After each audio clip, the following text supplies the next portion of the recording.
Dandadan, episode 7, To a Kinder World. This is the episode. This is the moment in the series that, in my opinion, is a turning point for Dandadan. This is the moment where it goes from just being a crazy, weird, comedic action series into something more deeper. Every great anime series has it. For example, let's go with the big three. With Bleach, some people will say it's a Soul Society arc. Others might say it's when Aizen gets introduced as the main villain.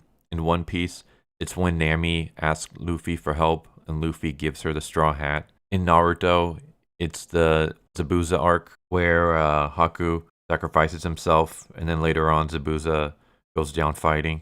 Every great series has that moment, and this is the moment. This is the turning point. This is the episode that defines the series, and that shows it's more than just a crazy sci-fi supernatural comedy about a kid who loses his nutsack and a girl with psychic powers who's helping him find it. So enough hyping it up. Let's actually break down what happens. So we start off with a POV of someone running in the rain through the city streets. We don't know who it is. And then we cut to the present day where we have Aira unconscious and Momo and Okarun are there. And Acrobatic Silky is just staring at Momo and just being upset. She's like, give her back to me, give her back to me. And that's when Okarun picks up Aira, starts rushing around the building with Momo. And basically, they're just dodging through a bunch of crates, jumping around as Acrobatic Silky is using her hair to try to attack them. And eventually it comes to a point where Okarun stops holding Aira, and Acrobatic Silky goes to attack him, but she can't move. And that's when Momo reveals that this was a plan all along. Basically, the running around was getting her hair all tangled up. So now Acrobatic Silky is stuck. She can't move. And once again, just Momo coming up with an amazing battle plan in the middle of a fight. This is why I love Momo so much. She's intelligent, but not in a academic sense, but more as just like a quick thinker in the middle of a fight. But Acrobatic Silky's not going to give up. She starts tearing at her hair. Basically, she's going to cut herself free. And that's when Momo tells Okarun, I need you to go all out. And Okarun doesn't know how. Like, he's never really thought about it before. All the other times were just kind of like on instinct. But he's able to morph into his Turbo Granny phase. And he does the all-out headbutt. And he ends up sending Acrobatic Silky flying through the air, crashing into a building. That's it for Okarun. He's kind of down for the count. His body is in pain. And Turbo Granny pops up from his backpack and just kind of chills on his back. And basically he's like, that's it. I grant you my power and that's all you're able to handle. But Momo's like, all right, let's get the ball. Aira is unconscious. Acrobatic Silky's down for the count. The perfect time for Okarun to get his ball back. So they start digging through Aira's body, and Turbo Granny grabs the ball and she hands it over. And Momo's like celebrating, like, hey, Okarun, you got one of your balls back. And the moment is ruined when Turbo Granny says that Aira is dead. And the reason Aira is dead is because she got swallowed by a spirit. And you might be thinking, well, Okarun and Momo got swallowed too. Well, Okarun has spiritual demon powers within him, and Momo has psychic powers within her. Whereas Aira is just a regular human. So a regular human can't survive that. So Aira is dead. And of course, Momo's freaking out because even though she had beef with Aira, she doesn't want this girl dead. Like, she doesn't hate her that much. And so she's like, okay, we got to do something. Turbo Granny, use the cell phone that you stole from my friend to call 911. Meanwhile, me and Okarun are going to try to give her CPR.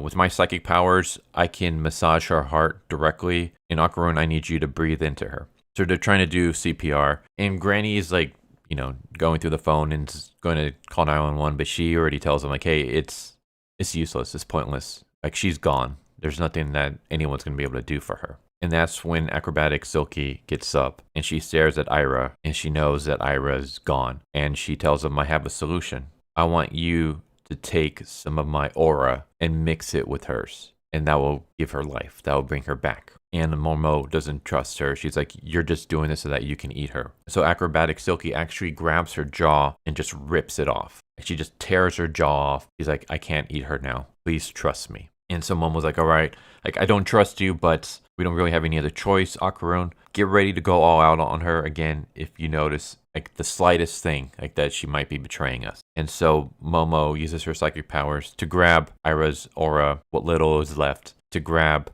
Acrobatic Silky's aura. And as soon as she grabs the two, that's when we get the flashback of how Acrobatic Silky came to be.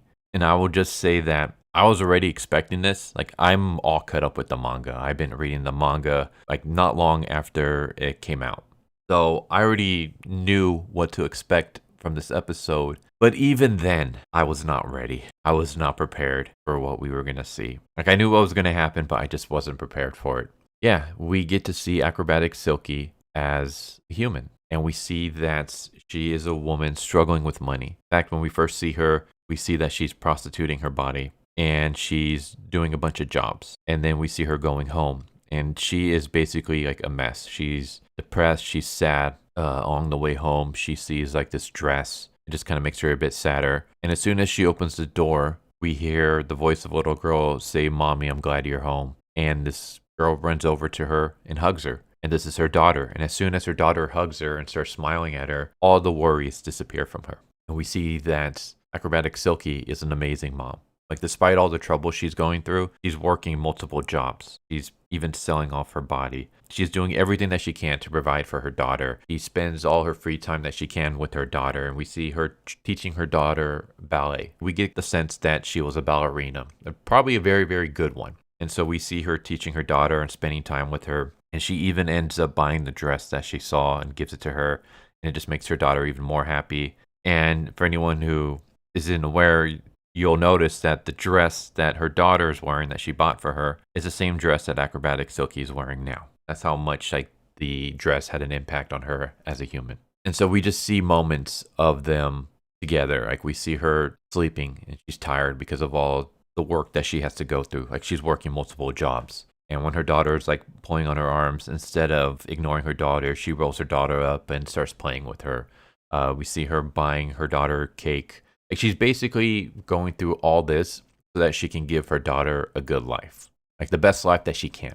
And the music that plays along through this entire flashback, like, damn, like that, it's perfect. It's the perfect soundtrack to go with this flashback. Yeah, we just see her going through all this, and the direction for this is amazing too, because as we see her spending time at work, spending time with her daughter, being happy, being tired, all this stuff, the camera kind of swings from side to side as it goes through everything, almost kind of like a dance, which fits the theme of the ballerina. So even just the directing, like the camera work, everything in this is just beautifully done. It captures this moment perfectly.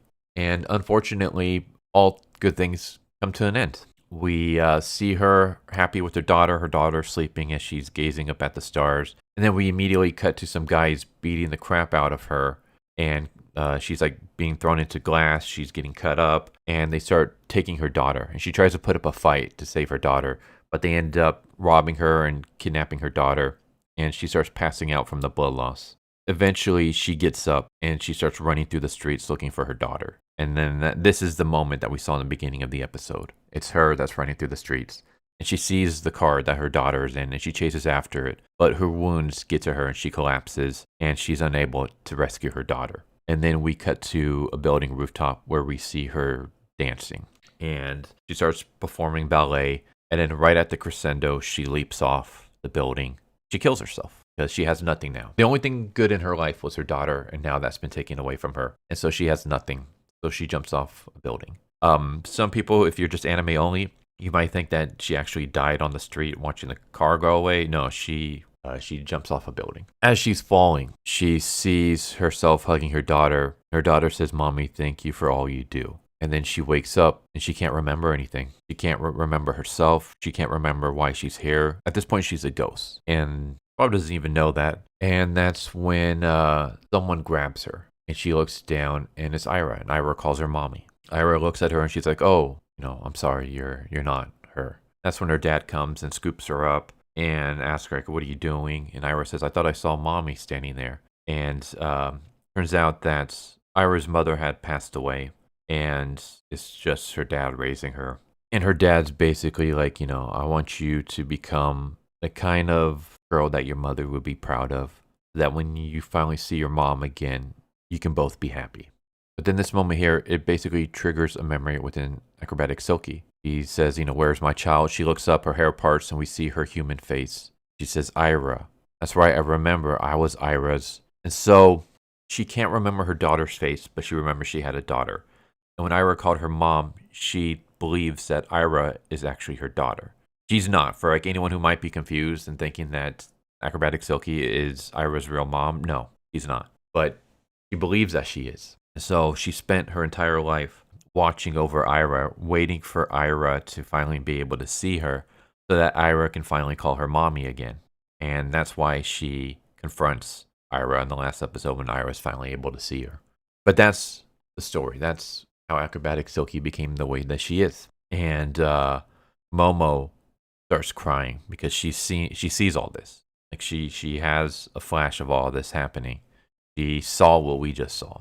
And so she starts crying. And Okarun thinks that maybe Acrobatic Silky did something to her. And so he's getting ready to attack her when Momo tells him, no, please don't do anything to her. And so Acrobatic Silky starts disintegrating. And as she is disintegrating, Aira wakes up.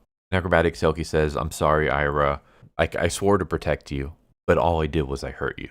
I couldn't even control my own emotions, and I ended up becoming a monster. So I'm going to end here. And Momo's like, why does she keep falling apart? What's happening? And Turbo Granny explains. It's because her aura is gone. The aura is like a battery. It's what keeps us going. The reason Aira was dying was because her aura was disappearing. But now that Acrobatic Silky has sacrificed her aura to save Aira to bring her back, Acrobatic Silky no longer has an aura. So she's going to die. And Mom was like, it shouldn't be like that. Like, what's going to happen to her when she dies? And Turbo Granny says, well, it looks like she has a lot of regrets in life. She's going to take those regrets and she's not going to be able to move on. Like, the reason why she's here in the first place is because she had regrets and she wasn't able to move on. And now she's still in that same place, but her aura is gone. So now she can no longer even become a ghost. She's just going to cease to exist. She's going to go into the void. Everything about her is going to disappear. It's going to be like she never existed. And Momo's like, no, that can't happen. Like, that's too cruel. There's got to be something that we can do for her.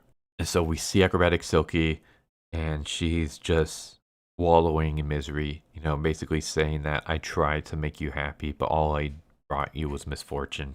And so we have a moment that I think is beautifully done. We see Aira, we see her footsteps as she starts running towards Acrobatic Silky, and then we immediately cut to a flashback where we see the daughter running towards her mom, and she grabs her mom and she hugs her, and we immediately cut to Aira hugging Acrobatic Silky, and Aira basically calls her mommy and says, I love you. I was the happiest person in the universe. And then we see a flashback of the daughter hugging the mom as they're looking at the stars, like the last moment where they were happy before they were separated.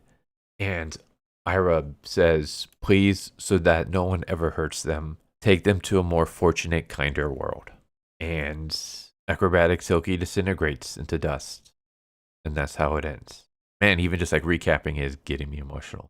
This is the peak episode. In my opinion, this is the greatest episode in this series so far. It's freaking amazing. The animation, the music choices, the direction, like just like even the camera work, like everything is done so perfectly. The Acrobatic Silky chapter is one of my favorites in the manga, and it's very emotional and it's heartbreaking. And I think the anime actually did a job of making the emotional impact even more impactful.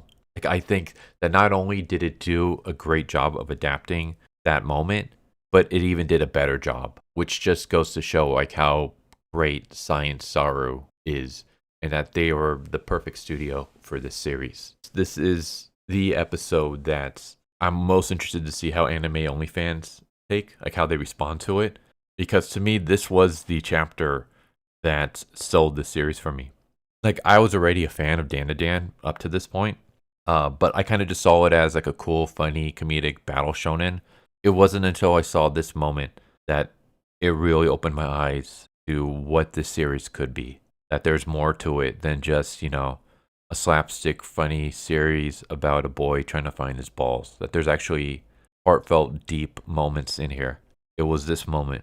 And to see it animated so well, I would say that my only complaint in this entire episode is that I wish the ending was different. Not the ending of the episode, but the ending theme. Because we go from this like heartbreaking moment, and then we immediately cut to Turbo Granny blasting a hairdryer in her face as uppity, happy-go-lucky music plays. And I'm like, that's just a real tonal whiplash. I kind of wish they had a more somber ending just for this episode, just so, you know, we're not going from something very much of a downer to super upbeat. But that's just a very tiny nitpick. That doesn't take away from this episode at all. That's just like my one little critique. This is a perfect 10 for me. I love this episode so much. And yeah, anyone who's just an anime only, please tell me what you think. How did you feel about this episode? Did this episode change your mind on this series? Not in the sense that like, oh, you know, you didn't care for Dandadan, but now you do. But more of like, did you think Dandadan was going to be one thing, and then this one episode like totally opens your mind to like, actually, there's more to Dandadan than what I thought. Like, I just want to know what your reaction to this episode is. And for anyone who has read the manga, what do you think of the adaptation? Do you think Science Hour nailed it? Is there anything that you would have liked to see different? I think they nailed it perfectly. I guess one other little thing that I would like to see is when Acrobatic Silky is jumping off the rooftop. It's a very like memorable panel, and I feel like they didn't really do it complete justice in this flashback in this episode. But again, that's just a very, very minor thing. Overall, I thought this was a perfect 10. I love this episode so much. It's my favorite in this series so far. Yeah, I just, they nailed it. They nailed it so much.